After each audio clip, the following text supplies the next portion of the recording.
The scent of roses, slow jazz floating from the speakers, and the soft clinking of champagne glasses filled the Whitmore family vineyard with an air of elegance. If you looked around, you'd think it was a scene straight out of a Southern Living magazine, genteel, classy, and full of smiling faces. But appearances, as I had come to learn, could be beautifully deceiving.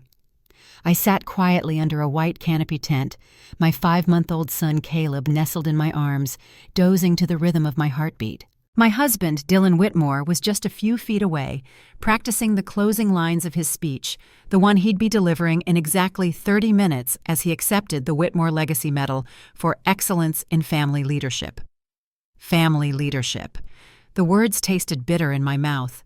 The man being honored as a paragon of loyalty and legacy had just been caught cheating, and not just emotionally or physically, but professionally, morally, strategically. Just this morning I had picked up Dylan's phone while he was in the shower, intending only to check the time. But a notification had popped up, one that would detonate my entire reality. Missing your touch already. Last night was everything. Roxy P. My heart froze. I didn't recognize the name at first, but my gut? It knew. Roxy Pierce. His executive assistant at Whitmore Capital Group, 29, overachieving, and very married woman-aware. The same woman I had once trusted to schedule my pediatric appointments when Dylan was too busy. My fingers moved before I could stop them. The phone unlocked. Passcode? Still our wedding anniversary. June 17th. Pathetic. What I found wasn't just one mistake. It was a timeline, a pattern. A betrayal so carefully threaded through months of our marriage that it made my knees go weak. There were photos, plans, messages dripping with infatuation. Should we announce the Turks and Caicos trip after you resign? Clients love you. They'll follow us. Savannah won't even see it coming. I was Savannah Whitmore, wife, mother, cybersecurity consultant, and apparently the obstacle standing in the way of their beachside startup dreams. The rage? It never came. Not then. Instead, something colder and far more powerful settled in, clarity. By midday, I had already reviewed the entire message thread. My background in cybersecurity meant I could trace metadata, check timestamps, sync deleted content. Dylan didn't even bother deleting the evidence. He assumed I was too exhausted from breastfeeding and burping schedules to ever check. He didn't know I had spent the last 4 years building a high-end consulting firm with Fortune 500 clients, that I'd coded back-end infrastructures while rocking Caleb to sleep, that I had learned to read people through their patterns, their silence, their inconsistencies. And he most definitely didn't know that the same AV system he used for weekly check-in video calls with Roxy was now synced to the estate's event projection system, the same system he'd be using for his award speech tonight. Yes, Dylan, let's check in, together. Just before dinner, I approached Lisa, Dylan's mom, who adored being Grandma Lisa and had no clue what was coming. Would you mind holding Caleb while I go help Dylan with the slideshow? She smiled, taking the baby into her arms. Of course, honey. You're always so thoughtful. He's lucky to have you. If only she knew. Inside the estate's ballroom, Dylan's sister Bree was fixing a flower arrangement on the podium, chatting with distant cousins. Richard Whitmore, Dylan's father and CEO of Whitmore Capital, stood by the bar rehearsing his speech, glowing with paternal pride. I walked calmly to the AV control table. I'd scoped it earlier. Projector linked, wireless screen mirroring set, video conferencing toggle on auto connect. All I had to do now was wait. 9:00 a.m. That was their routine. Morning sync, video on, audio hot. Tonight? It would come a little early. At 8:58, I synced Dylan's phone to the AV panel and set the call connection to autoplay on the projector. The presentation would play itself. Outside, the lighting dimmed. The estate's garden staff lit the lanterns. The string quartet began a soft melody. Everything was picture perfect. Richard stepped up to the mic. Ladies and gentlemen, thank you for joining us tonight for our annual Whitmore Family Celebration. This year, we're proud to honor a man who exemplifies loyalty, resilience, and leadership both at home and in business. My son, Dylan Whitmore. The crowd applauded warmly. Lisa clapped with one hand, bouncing Caleb gently. Bree cheered. I sat still, expression unreadable, hands folded. Dylan straightened his blazer and walked to the podium with the air of a man who thought he'd already won. He smiled, waved, nodded. He had no idea that the final act of his curated image was seconds from burning. Then, just as he opened his mouth to speak, the screen behind him flickered. First, there was static. Then a live video feed opened. Roxy's face appeared. She was wearing a pale silk robe, loosely tied. Her hair was messy, like she'd just crawled out of bed. Her lips were glossy, and she smiled. "Hey, babe," she purred. "Missing your touch already. That quickie this morning wasn't enough." Gasps echoed through the ballroom. Aunt Deborah clutched her pearls. Bree's flower arrangement dropped. Someone, probably Dylan's cousin from Houston, whispered, "Oh, hell no," loud enough to echo off the champagne tower. Dylan turned in slow motion, face draining of color. Roxy continued, completely unaware. "I was thinking we could announce our own company after the trip. You said your dad's clients will follow you anyway. And Savannah?" She laughed. "She's too busy breastfeeding to even notice." That's when she saw it. The banner, the crowd, the stage. Her smile dropped. "Wait, this isn't—" Click. The feed cut out. The room was silent. Dylan looked like a mannequin.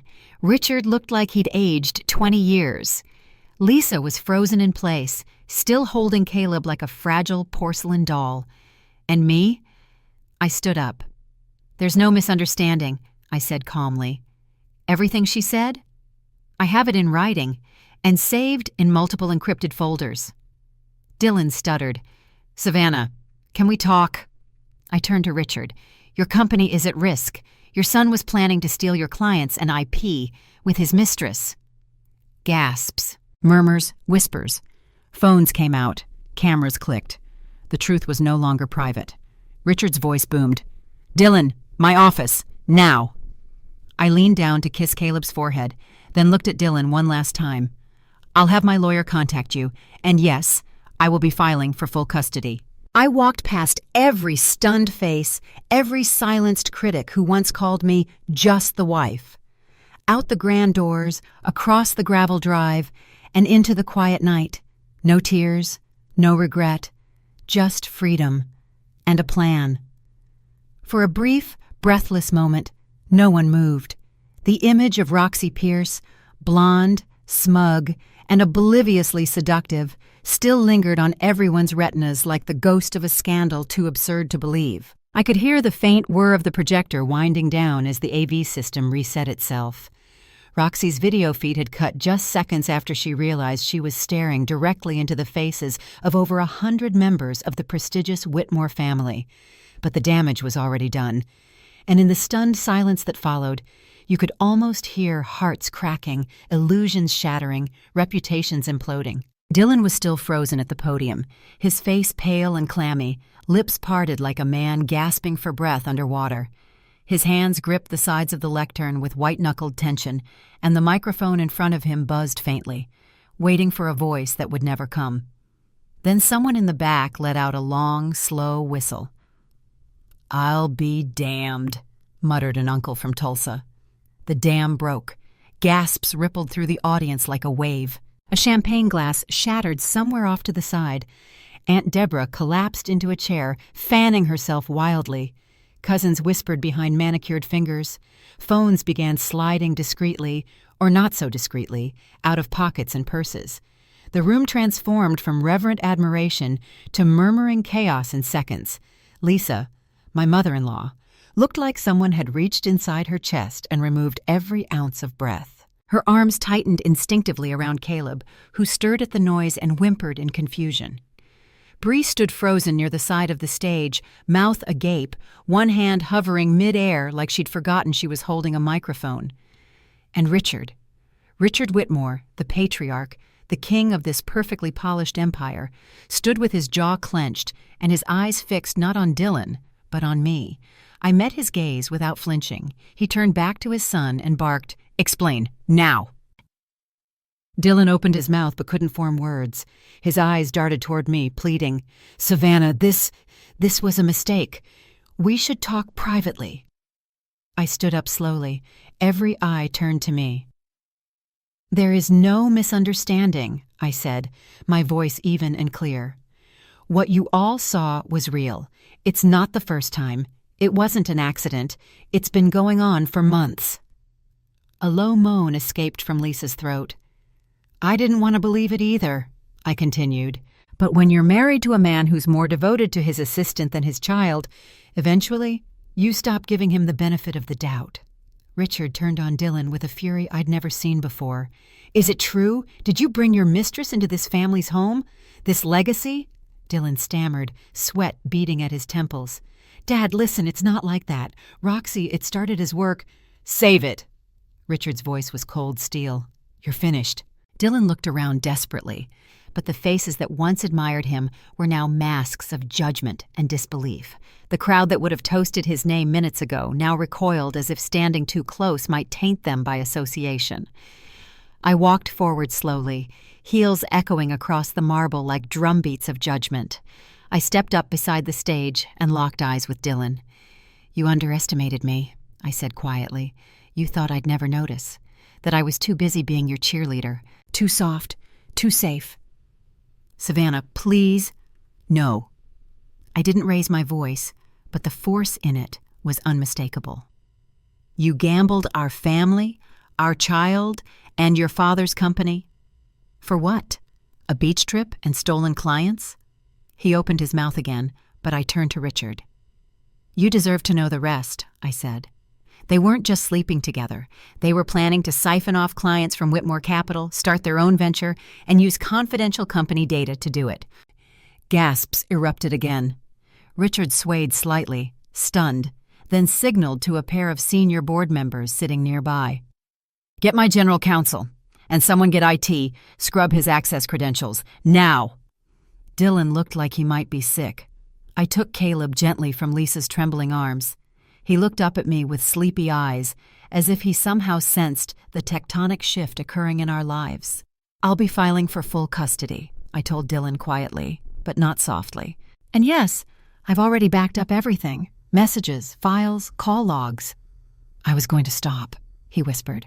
"I swear, Savannah, I didn't mean to—" "You did mean to," I corrected. "You just didn't mean to get caught." I turned and walked off the stage as a flurry of movement followed behind me. Legal staff, PR reps, tech consultants. I could feel the house of cards Dylan built collapsing in real time, floor by floor. But I wasn't here to pick up his pieces. 2 hours later, I was in a high-rise suite downtown, the skyline of Austin flickering beyond the glass. Caleb was fed, changed, and finally asleep in the hotel crib. My phone buzzed with notifications, but I ignored them all. Dylan's name kept flashing. I silenced it. Instead, I opened my laptop. My inbox had already begun to fill with messages from contacts, some from Dylan's own clients. "Savannah, saw the news. If you're consulting again, I'd love to set up a call. We always trusted you more. When can we talk?" A small, grim smile tugged at the corners of my mouth. He really thought no one would notice. By morning, the scandal had hit the business wires. I met Natalie, my attorney, at her downtown office. She wore a sleek black suit, coffee in one hand, and a manila folder in the other. "We've got enough to file for emergency custody," she said, "and possibly breach of fiduciary duty. The corporate side of this? It's no joke." I nodded. "Do it." She slid the folder toward me.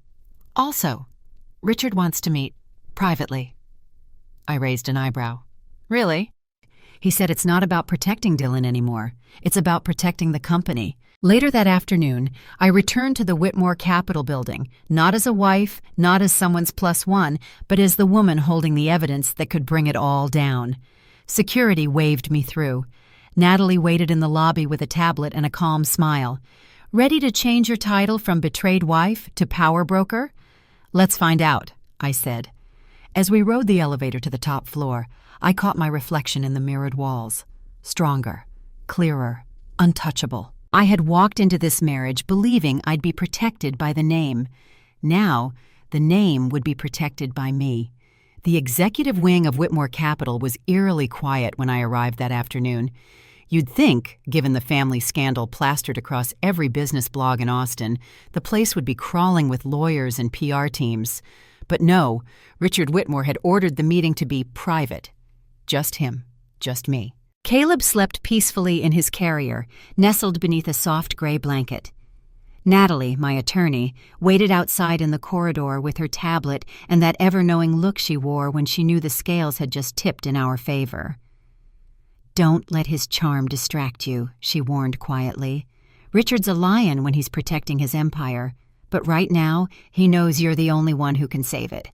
I nodded, squared my shoulders, and stepped into the lion's den. Richard's office was a cathedral of mahogany, glass, and old money. Floor-to-ceiling windows framed the Austin skyline like a trophy. Shelves lined with leather-bound business journals and awards for Entrepreneur of the Year stood behind him like silent witnesses to legacy and ego.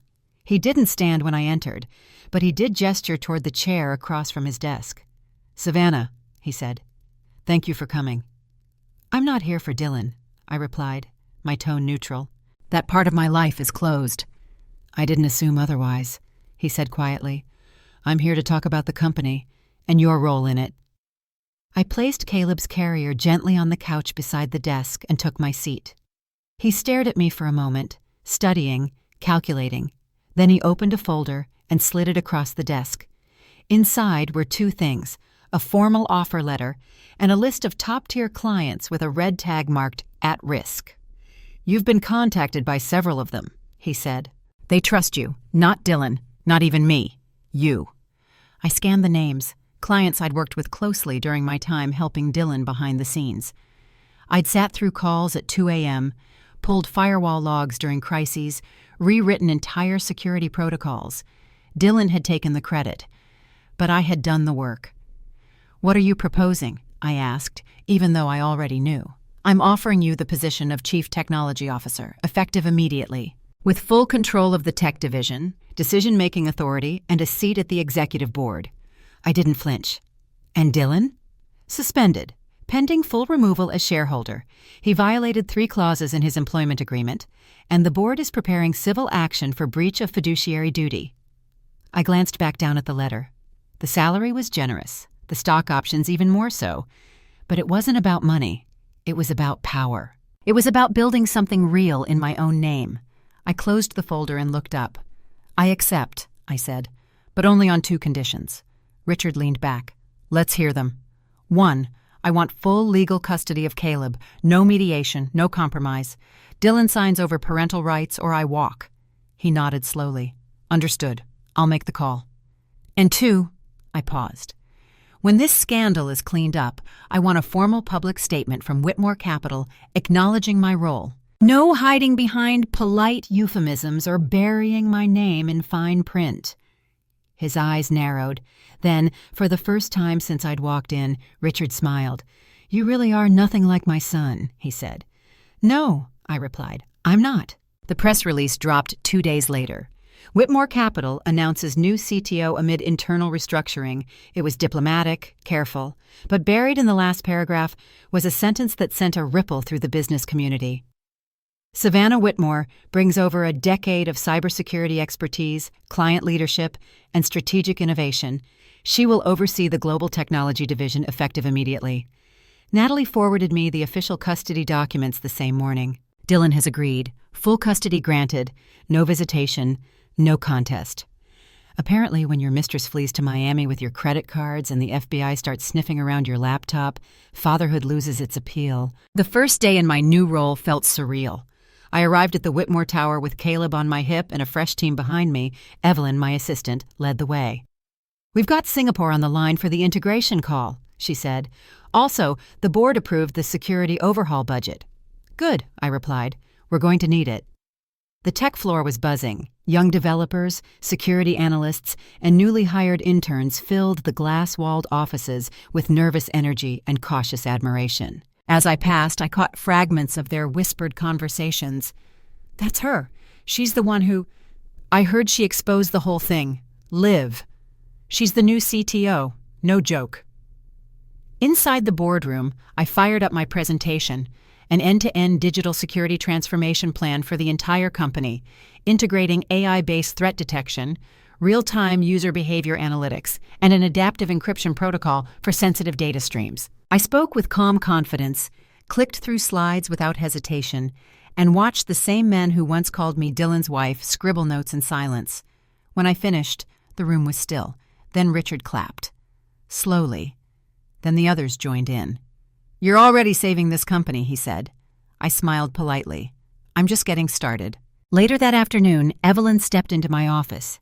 "You have a visitor," she said. I looked up. It was Bree, Dylan's sister. Her cheeks were flushed, her eyes glassy. "I just came to apologize," she said, "for not seeing it, for believing him over you. You were always so quiet, so behind the scenes. I guess I didn't realize how much you were carrying." I nodded, letting her words settle. "I didn't come to blame you, Bree," I said gently. "This wasn't your fault." She pulled something from her bag, a small framed photo of me holding Caleb at the reunion, taken just before the disaster unfolded. "I thought you might want this," she whispered. I stared at the image for a moment. We looked peaceful, whole, a lie frozen in time. "Thank you," I said. That evening, I stood by the window of my new office. Below, Austin shimmered under city lights. Natalie had sent me a new update. FBI now investigating Dylan's cloud access logs. Roxy is officially wanted, charges pending. My phone buzzed again. Another email from a former client. "We're terminating our Whitmore Capital contract unless we're reassigned to Savannah Whitmore's team." I forwarded it to Richard with one line. "Client loyalty is earned." He replied with just 2 words.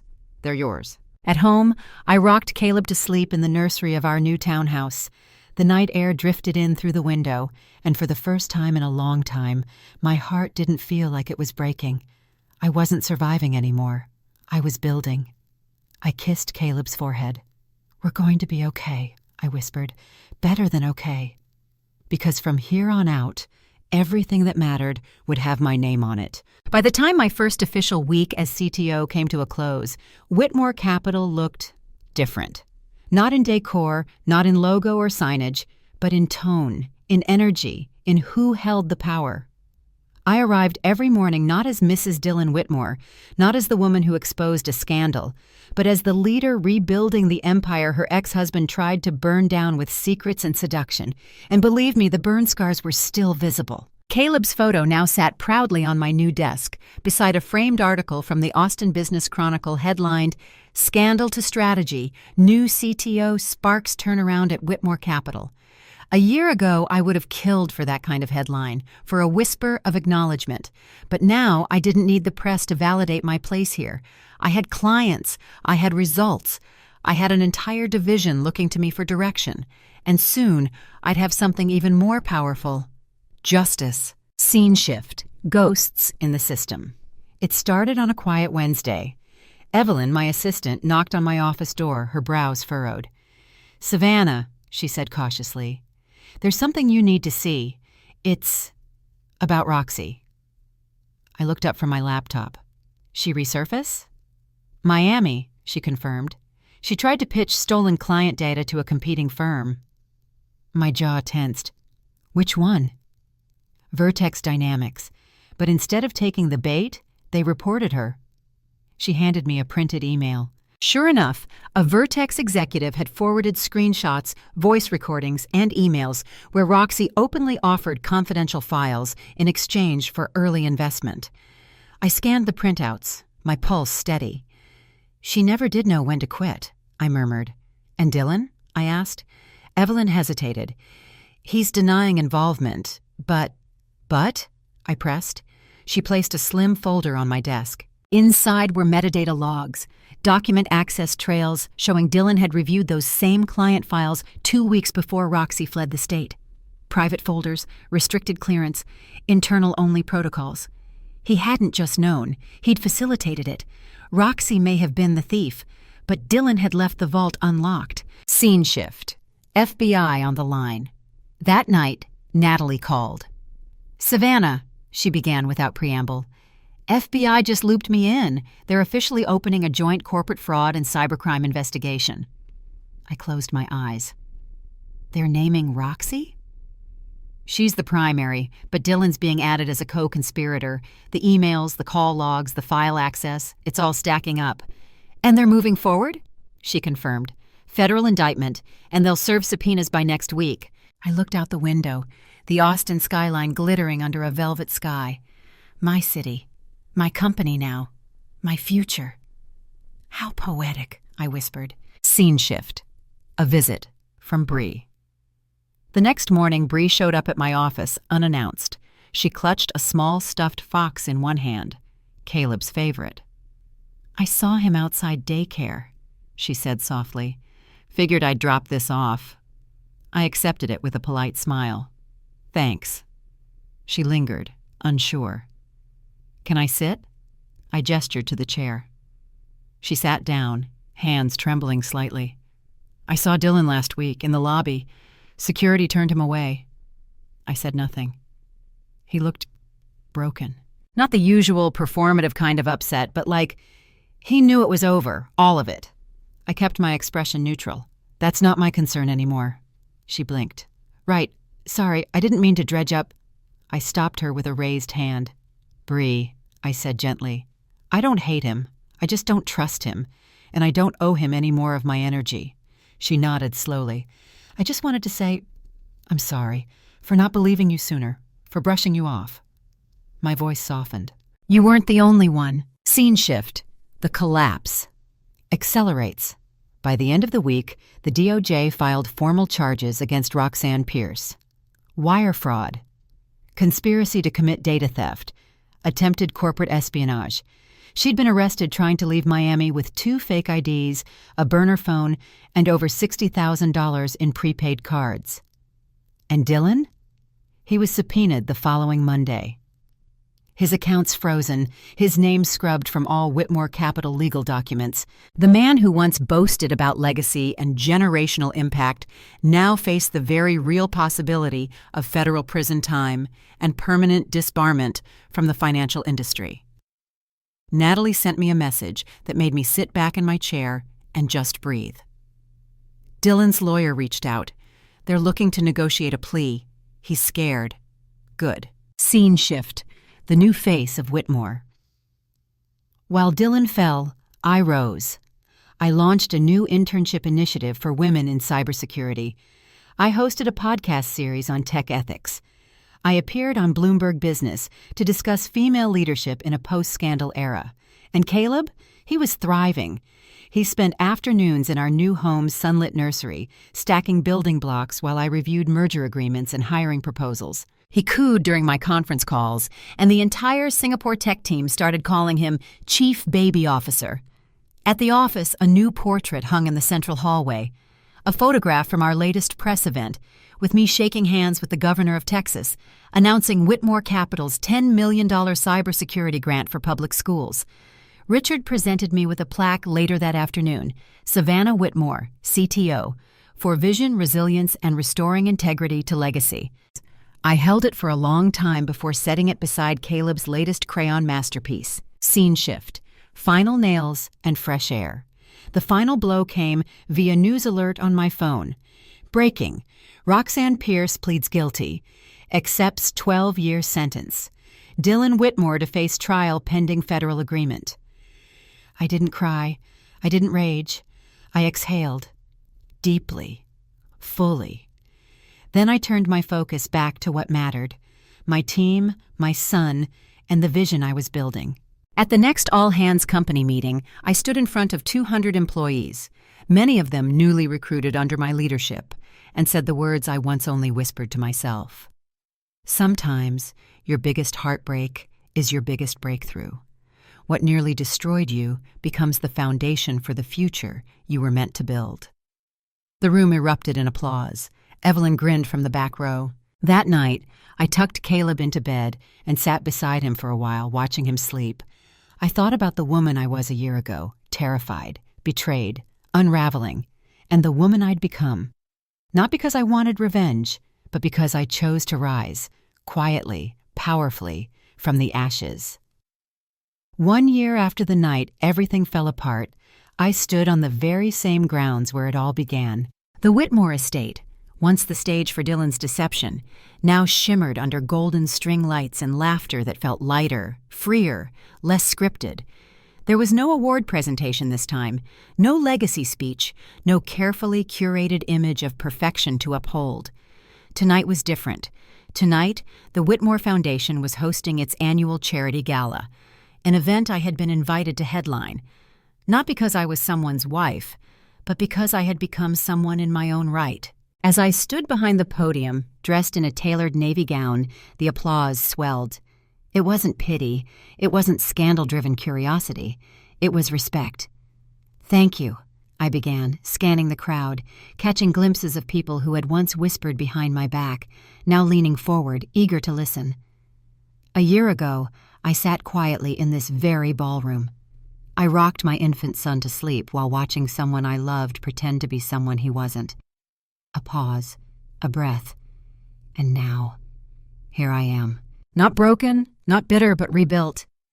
The applause that followed felt like the final note in a song I'd been writing for far too long. Scene shift, the final fall. Earlier that morning, Natalie had delivered the final update in person. She didn't text or email. She came by the office with coffee and a smile that said, "We did it." "Dylan signed the plea," she said, handing me the documents. 2 years in federal custody, starting next month. He agreed to full financial restitution, including court fees and damages. "And Roxy?" I asked. "Pled guilty. 12 years. No parole option for the first 7. Her attempted escape sealed the deal." I let the papers sit on my desk without touching them. I didn't need to see the ink. I didn't need a signature to feel closure. The court had done what I refused to dirty my hands with. Justice. "What happens now?" I asked softly. Natalie smiled. "Now you keep building. Now you get to lead without the shadow." Scene shift. One last letter. 2 days later, a letter arrived at my home in the historic Clarksville district of Austin. The return address, Federal Detention Center, Bastrop, Texas. I recognized the handwriting instantly. "Savannah, I know I have no right to ask for your forgiveness, and I know no letter can undo the damage I caused.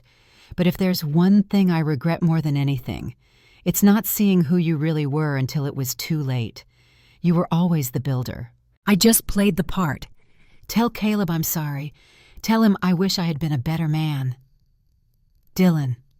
I folded the letter and tucked it away in the back of my closet, not to revisit, not to romanticize, but simply to mark the end of a chapter. Scene shift, legacy in motion. Back at Whitmore Capital, the world was shifting. The tech division I now led had expanded into 3 new verticals: cybersecurity, AI compliance, and data forensics. Our Singapore and Berlin teams were thriving. 3 of our interns had already received full-time offers, and best of all, half of our incoming client base now came directly from my own network, not Whitmore's, not Dylan's, mine. Richard stopped by my office one afternoon with a framed photo, me on stage at a recent TEDx event, speaking on digital ethics in the post-scandal era. Underneath, a plaque read, "Savannah Whitmore, Chief Technology Officer, Visionary, Rebuilder, Leader." He placed it beside Caleb's hand-drawn picture of a superhero with curly hair and a laptop. "That one's you, Mommy," Caleb had said proudly, "because you build things, and you fix things when people break them." Out of the mouths of babes. Scene shift. A new kind of family. Bree and Lisa became frequent visitors to our new home. They brought cupcakes, puzzles, bedtime books, not to make up for Dylan's absence, but to make something new in its place. "I see more of Dylan in Caleb's giggle than I ever did in Dylan's smile," Lisa once said, tearing up as Caleb showed her how he could spell cyber. "He's going to be okay," I told her. "And so are you," she replied, her voice shaking. "You've done more for our name than Dylan ever did." It was never about revenge. It was about reclaiming the narrative. Scene shift. Full circle. A few months later, I stood backstage at the National Women in Technology Summit, preparing for the closing keynote. Evelyn adjusted my mic. "You ready?" I smiled. "I've never been more ready for anything." The lights dimmed. My name was called. I stepped onto the stage as 2,000 women rose to their feet. Coders, entrepreneurs, college students, mothers, dreamers. "I'm not here today because I was chosen," I began. "I'm here because I was underestimated, because someone else's betrayal became the blueprint for my own blueprint." Laughter, then applause. "Let them doubt you," I said. "Let them break what they think defines you, because what they can't destroy is your ability to rise." The standing ovation lasted nearly a full minute. Afterward, as I stepped off stage, a young woman, no more than 20, grabbed my hand. "My boyfriend says tech is too hard for me," she said, eyes glassy. "That I'm just good at talking, not building." I gripped her hand. "Then prove him wrong, and when you do, send me your resume." Scene closer. Savannah's Peace. That evening, Caleb and I sat on the porch of our townhouse. He curled in my lap, a sippy cup in one hand and a toy robot in the other. "Can I have my own company when I grow up?" he asked. I laughed. "Of course you can." "Can it be bigger than yours?" I grinned. "It better be." He thought about it. "I want cupcakes at meetings." "Non-negotiable," I said. Behind us, the house glowed with warmth. The news played softly in the background, but I tuned it out. I didn't need updates on Dylan or Roxy or the remnants of what once was, because I had everything I needed right here. A life built not on revenge, but on value. A future rooted not in what broke me, but in what I chose to become after the fire. Sometimes, the greatest power isn't in striking back. It's in rising silently, in building an empire from the ashes of betrayal. And in doing it with grace, with clarity, and with a little boy in your lap who sees you not as the woman who lost something, but the one who built everything.